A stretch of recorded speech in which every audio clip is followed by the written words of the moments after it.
Hello everyone, welcome to salt academy. Pharmacology में हमने introduction बता दिया है। इंट्रोडक्शन में हमने फार्माकोडायनेमिक्स और फार्माकोकाइनेटिक्स के बारे में थोड़ी बहुत डिटेल्स दी थी। फार्माकोकाइनेटिक्स आप जान चुके हैं कि ड्रग मॉलिक्यूल जब बॉडी में एंटर होता है उसके बाद उसका एब्जॉर्प्शन कैसे होता है इंटेस्टाइन ल्यूमेन से, फिर उसके बाद वो अलग अलग ब्लड वेसल के ल्यूमेन में और कैसे अलग अलग टारगेटेड साइट पे जाता है और फिर वो किस तरह से उसका मेटाबॉलिज्म होता है, डिस्ट्रीब्यूशन होता है अलग अलग जगहों पे, और फिर फाइनली वो अपना काम करके बॉडी से निकल जाता है, यानी उसका एलिमिनेशन हो जाता है। एलिमिनेशन होने के बाद यहीं से फार्माकोकाइनेटिक्स का काम ख़त्म हो जाता है। इस पूरी प्रक्रिया में ड्रग मॉलिक्यूल किस तरह से इंटरेक्शन में उसका ब्रेकेज होता है, उसका ब्रेक डाउन होता है मेटाबॉलिज्म के दौरान, फिर उसका अलग अलग डिस्ट्रीब्यूशन होता है, एब्जॉर्प्शन, ये सारी चीज़ें जो थी ये हम अगर हो सकेगा तो आने वाली वीडियोस में और अच्छे से डिटेल में बता देंगे। लेकिन अभी जो है फार्माकोडायनेमिक्स देखते हैं, जो बहुत ही इंपॉर्टेंट पार्ट है, और इसके बहुत सारे ऐसे छोटे मोटे कॉन्सेप्ट्स हैं जो आपको जानना बहुत ज़रूरी है, क्योंकि आने वाले समय में जब सभी चैप्टर्स आएंगे उसके अलग अलग क्लासिफिकेशंस ऑफ ड्रग होंगी, तो उनका इंटरेक्शन, उनका मोड ऑफ एक्शन, वो सब जानने के लिए आपको ये बेसिक कॉन्सेप्ट्स बहुत अच्छे से पता होना चाहिए। तो ओवरऑल हम उसका पूरा देखते हैं। हमने कोई भी ड्रग अगर बॉडी में लिया तो वो बॉडी में जाते ही वो हमारे रिसेप्टर से इंटरेक्ट करेगा पहले, तो एक तरह से ड्रग रिसेप्टर कॉम्बिनेशन कुछ बनेगा। उस कॉम्बिनेशन में जो रिसेप्टर पार्ट है, जैसे कि आपका ये रिसेप्टर है, समझिए हमारे बॉडी के सरफेस के ऊपर रिसेप्टर होते हैं, उसके बारे में अभी रिसेप्टर्स कम है, अभी बताता हूँ इसके बाद। तो रिसेप्टर जो होते हैं वो आपके एक तरह से रिसीविंग मॉलिक्यूल्स होते हैं जो प्रोटीन होते हैं। अब आपका जो ड्रग मॉलिक्यूल इनके साथ आया इंटरेक्ट करने के लिए, ये ड्रग मॉलिक्यूल इस रिसेप्टर के साथ फिट हुआ, तो यहाँ पे दो तरह का काम हो सकता है। अगर तो ये ड्रग अगर एगोनिस्ट है, अगर ये एगोनिस्ट है तो ये रिसेप्टर में कुछ स्ट्रक्चरल चेंजेस, कुछ कन्फर्मेशनल चेंजेस लाएगा, और उन चेंजेस की वजह से इस पूरे कॉम्बिनेशन को ड्रग एक्शन हम बोलेंगे, ड्रग एक्शन। ठीक है, ड्रग एक्शन यानी ड्रग रिसेप्टर से कैसे बाइंड हुआ और फिर उसके अंदर उसने कन्फर्मेशनल चेंजेस लाए। इसके बाद क्या होता है कि इस कन्फर्मेशनल चेंज की वजह से कुछ बायोलॉजिकल चेंज होंगे। जो बायोलॉजिकल चेंजेस होंगे वही होगा ड्रग इफेक्ट। तो ड्रग इफेक्ट सीक्वेंस है पूरा कि कैसे ड्रग एक्ट किया रिसेप्टर पे, फिर उसके बाद उसमें कैसे बायोलॉजिकल इफेक्ट दिए, क्या चेंजेस आए, तो वो सारी चीज़ें हम इसके ड्रग एक्शन इफेक्ट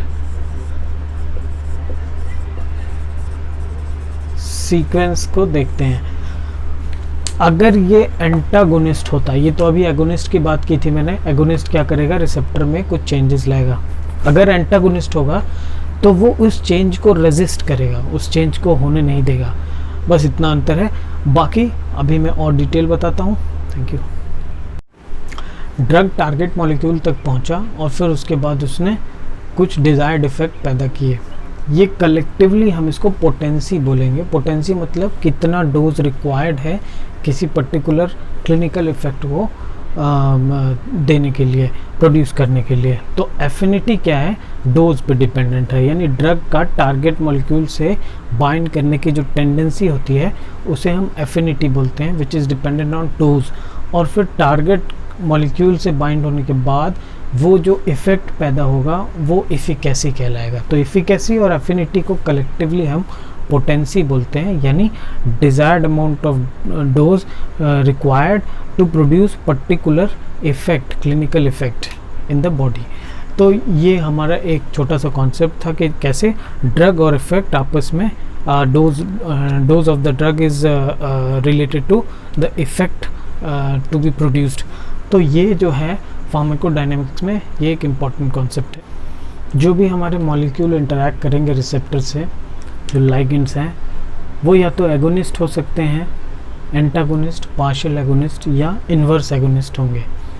तो एगोनिस्ट में हम देखते हैं कि अगर हम एक स्केल बनाएं तो उस स्केल में 0 से 1 तक अगर हम उसको बनाएं तो जो एगोनिस्ट होता है उसको हम +1 रखते हैं।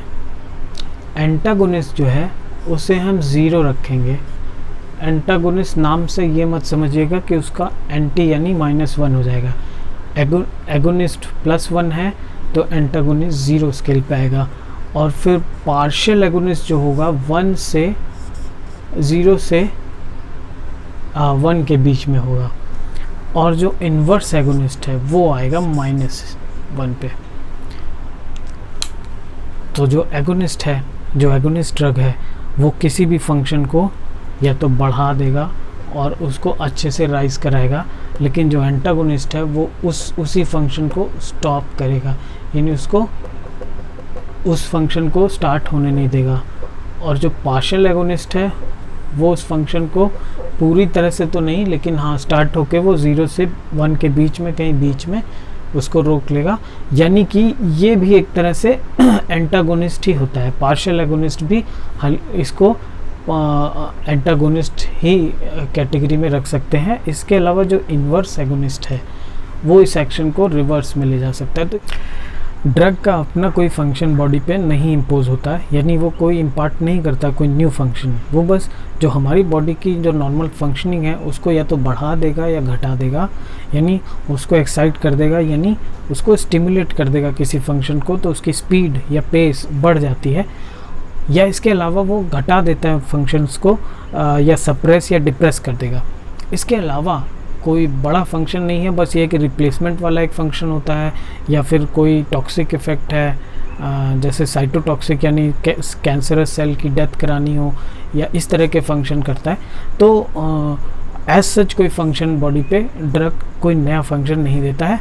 वो हमारी बॉडी के जो बायोकेमिकल जो प्रोसेस चल रही होती है उसको, उसकी स्पीड को बढ़ाता है या घटाता है। ड्रग्स का हमारी बॉडी पे जो भी असर होता है, जो इफ़ेक्ट आता है, वो तभी आता है जब हमारी सेल से उसका इंटरेक्शन होता है। और सेल से इंटरेक्शन होने के लिए सबसे ज़रूरी है वो रिसेप्टर से इंटरेक्ट करेगा। तो रिसेप्टर्स हमारे 2 काइंड्स होते हैं, 2 प्रकार के होते हैं। एक तो इंट्रासेलुलर और एक एक्स्ट्रा सेलुलर। जो इंट्रासेलुलर होता है वो न्यूक्लियर मेम्ब्रेन के ऊपर हो सकता है या फिर साइटोप्लाज्म के अंदर हो सकता है।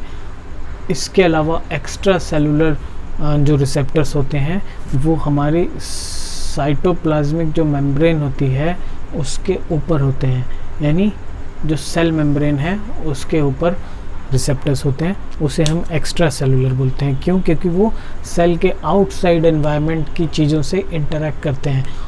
There are 2 types of receptors. एक सेल के आउटर सरफेस पे जो रिसेप्टर्स होंगे, दूसरे टाइप के जो सेल के अंदर जो साइटोप्लाज्म होता है उसके अंदर हो सकते हैं, या न्यूक्लियर मेम्ब्रेन के सरफेस पे रिसेप्टर्स हो सकते हैं। तो ये सेल की अंदर के रिसेप्टर्स इंटरनल रिसेप्टर कहलाएंगे और एक्सटर्नल रिसेप्टर सेल के आउटर रिसेप्टर्स होंगे। तो जो ज़्यादातर हमारी ड्रग का इंटरेक्शन होता है वो एक्सटर्नल रिसेप्टर्स से होता है। हम एक्सटर्नल रिसेप्टर्स के बारे में थोड़ा डिटेल में देखते हैं कि लाइगेंड गेटेड आयन चैनल जो होते हैं वो, उसके अलावा जी प्रोटीन कपल रिसेप्टर्स और कुछ एंजाइमेटिक रिसेप्टर्स भी होते हैं, ये इंटरनल भी हो सकते हैं। तो हम इसको ठीक से देखते हैं कि लाइगेंड गेटेड आयन चैनल क्या होता है। हमारी सेल के आउटर सरफेस पे ligand gated ion channel receptors होते हैं। लाइगेंड गेटेड ये सरफेस रिसेप्टर्स होते हैं। Ligand gated ion channel receptors के अंदर कई सारे चैनल्स होते हैं और वो गेट्स की मदद से बंद रहते हैं, लेकिन जैसे ही कोई लाइगेंड आता है तो ये चैनल ओपन हो जाते हैं। ओपन होते ही सेल के अंदर आयंस का इनफ्लक्स यानी इनवर्ड मूवमेंट या आउटवर्ड मूवमेंट यानी इफ्लक्स होने लगता है। अब इसी को हम अगर ठीक से देखें तो जैसे ही कोई लाइगेंड बाइंड किया रिसेप्टर से चैनल ओपन हुआ, चैनल ओपन होते ही सोडियम मॉलिक्यूल एंटर हुआ। एक नॉर्मल एग्जांपल का केस देखें तो सोडियम मॉलिक्यूल एंटर हुआ। अब हमारी जो सेल है उसका रेस्टिंग मेम्ब्रेन पोटेंशियल जो है, जो नॉर्मल केस में उसका पोटेंशियल है वो -70 MV है। -70 MV ये समझिए एकदम स्टार्टिंग है। और यहीं से जैसे ही हमारा रिसेप्टर वहाँ बाइंड होता है, उसने चैनल खोला तो सोडियम क्या होता है Na+। अब सोडियम का इनफ्लक्स होने लगा तो सोडियम है पॉजिटिव साइन में, यानी उसका इन्फ्लक्स हुआ तो सेल के अंदर पॉजिटिविटी बढ़ी। जैसे ही पॉजिटिविटी बढ़ी तो ये अब -70 से और पॉजिटिव की तरफ भागेगा। तो ये -60, -50, -40, -30, 20, 10 एंड देन फाइनली ये 0 पे आ जाएगा।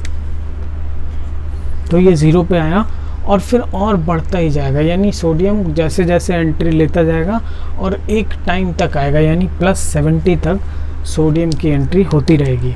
फिर उसके बाद सोडियम चैनल बंद हो जाएगा। कब? +45 के केस में, यानी वही केस होगा एक्शन पोटेंशियल का।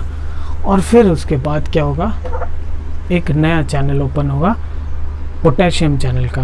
तो पोटेशियम चैनल क्या करेगा, वो बाहर की ओर भागेगा। अब सेल का जो पॉजिटिव फेज था वो अब बाहर जा रहा है, जो उसकी पॉजिटिविटी थी अब वो कम हो रही है, अब वो वापस से नीचे जा रहा है। ये ग्राफ डिप होने लगेगा। इसको बोलेंगे अर्ली रीपोलराइजेशन। ये जो था ये डीपोलराइजेशन का फेज था, यानी जैसे जैसे ये पॉजिटिव होता है ये डीपोलराइजेशन हो रहा है। और फिर फाइनली एक केस में एक्टिव पोटेंशियल होगा, फिर अर्ली रिपोलराइजेशन स्टार्ट होगा। लेकिन कुछ ही टाइम बाद कैल्शियम का चैनल ओपन हो जाएगा। कैल्शियम चैनल ओपन हो जाएगा तो कैल्शियम की एंट्री होने लगेगी। कैल्शियम की एंट्री होते ही ये जो ग्राफ है ये थोड़ा सा प्लेट्यू फेज में आ जाएगा। तो ये हो जाएगा प्लेट्यू यानी पठार। प्लेट्यू फेज में आ गया और फिर उसके बाद क्या होगा, वो कैल्शियम चैनल कुछ टाइम बाद फिर वो क्लोज हो जाएगा कैल्शियम चैनल। तो इसके बाद एक न्यू चैनल,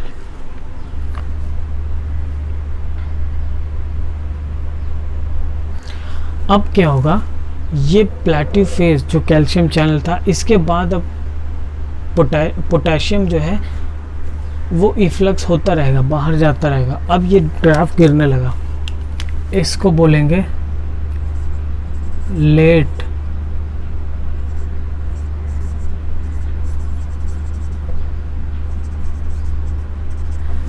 रीपोलराइजेशन, इस पूरे ग्राफ को यहाँ तक। लेकिन ये फिर भी चलता जाएगा और फिर फाइनली ये ऐसे हो जाएगा। तो जब ये -70 जो रेस्टिंग मेम्ब्रेन पोटेंशियल है इस कंडीशन में आने के बाद वापस गिरता ही चला जा रहा है, तो इस फेज को बोलेंगे हाइपर पोलराइजेशन।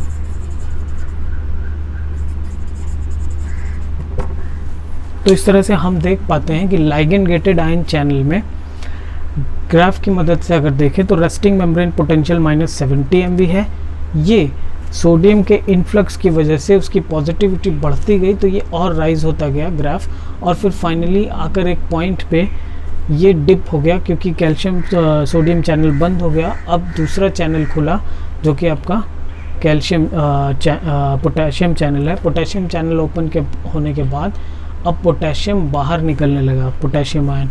पोटेशियम बाहर जा रहा है तो ये ग्राफ फिर डिप होने लगेगा। जब ये डिप होना स्टार्ट होगा तो इसे अर्ली रिपोलराइजेशन बोलेंगे। अभी ये डीपोलराइजेशन था, फिर हल्का सा फेज आएगा अर्ली रिपोलराइजेशन का, फिर एक प्लेट्यू फेज आ जाएगा क्योंकि कैल्शियम चैनल भी ओपन हो गया।